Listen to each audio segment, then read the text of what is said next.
আসসালামু আলাইকুম my dear lovely student, আশা করি প্রত্যেকে অনেক ভালো আছো। তোমরা যারা ইংরেজি গ্রামার নিয়ে খুবই আতঙ্ক থাকো, ইংরেজি গ্রামারটা কিভাবে শুরু করা উচিত, কিভাবে পড়লে ইংরেজিতে তুমি অনেক ভালো করতে পারবে, বিশেষ করে গ্রামারে। একটা জিনিস খেয়াল করো প্রিয় শিক্ষার্থীরা, আমরা ক্লাস 6 থেকে ষষ্ঠ শ্রেণী থেকে একই গ্রামার পড়ে আসছি। ক্লাস 6-এ, 7-এ, 8-এ, 9-এ, 10-এ, ইভেন ইন্টারমিডিয়েটে এসে আমরা একই গ্রামার পড়ি। এরপরেও গ্রামারে কেন আমরা দুর্বল থাকি? এটার একটাই কারণ।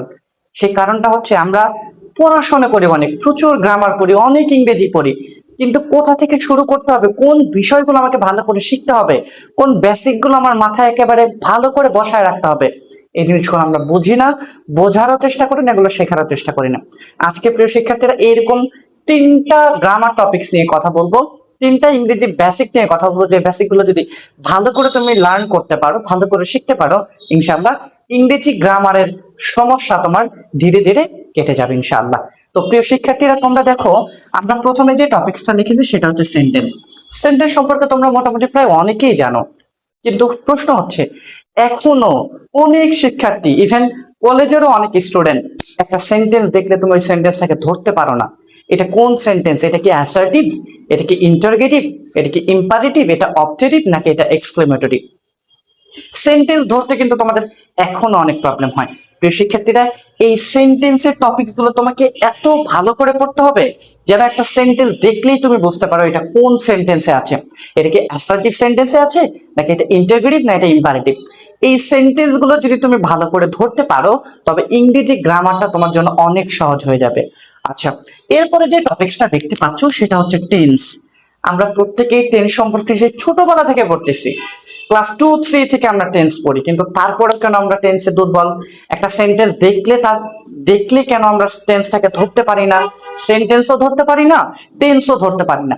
কেন এরকমটা হয়? এটার একটাই কারণ, আমরা পড়ি, প্রচুর পড়ি। কেউ যে পড়ো না বিষয়টা এরকম না, অনেক পড়ি আমরা, কিন্তু পড়লে কি হবে, তুমি সেই জিনিসগুলোকে তোমার মাথায় ধরে রাখো না।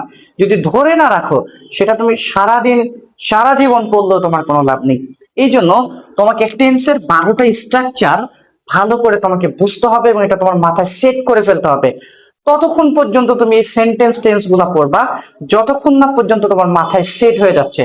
বিশ্বাস করো, যদি একবার তোমার মাথায় এই সেন্টেন্স আর টেন্স গুলা সেট হয়ে যায়, তুমি মৃত্যুর আগ পর্যন্ত তুমি সেন্টেন্স আর টেন্স বলবা না, এবং একটা সেন্টেন্স দেখা মাত্রই তুমি ওটা কোন সেন্টেন্সে আছে এবং কোন টেন্সে আছে সেটা তুমি ধরতে পারবা। আর সর্বশেষ যে টপিকসটা নিয়ে আলোচনা করবো প্রিয় শিক্ষার্থীরা, দেখো সেটা হচ্ছে পার্টস অফ স্পিচ। এটা দেখে তোমরা অনেকে হয়তো হাসতে পারো, এটা তো বাচ্চাদের পড়া, বা এটা আমরা অনেকে অনেকে জানি বা অনেকে পড়ি, প্রচুর পড়ছি এটা। কিন্তু প্রচুর পড়লে কি হবে, তোমরা এখনো ম্যাক্সিমাম স্টুডেন্ট, তোমাদেরকে যদি পার্টস অফ স্পিচ থেকে প্রশ্ন করা হয় তুমি অ্যান্সার করতে পারবে না। আমি মাঝে মাঝে আমার অফলাইন ব্যাচের স্টুডেন্টদেরকে প্রায় বলে থাকি যে আমার কাছে মনে হয়, এটা আমার পার্সোনাল একটা কনসেপ্ট, ইংরেজি গ্রামারের সবচেয়ে কঠিন টপিকস হচ্ছে পার্টস অফ স্পিচ। এটাকে তোমার বিশ্বাস হয়? ইংরেজি গ্রামারের সবচেয়ে অনেক গুরুত্বপূর্ণ একটা টপিকস হচ্ছে পার্টস অফ স্পিচ। তোমরা এখনো ম্যাক্সিমাম স্টুডেন্ট শিক্ষার্থীরা পার্টস অফ স্পিচ তোমরা ভালো করে চেনো না। এটা আমি গ্যারান্টি দিয়ে বলতে পারি, তোমরা এখনো ভালো করে চেনো না। যেমন পার্টস অফ স্পিচের মধ্যে কি আছে আমরা জানি, পার্টস অফ স্পিচ হচ্ছে 8 প্রকার। এর মধ্যে আছে হচ্ছে তোমার নাউন, এর মধ্যে আছে হচ্ছে প্রোনাউন, এর মধ্যে আছে হচ্ছে অ্যাডজেক্টিভ, এর মধ্যে আছে হচ্ছে ভার্ব,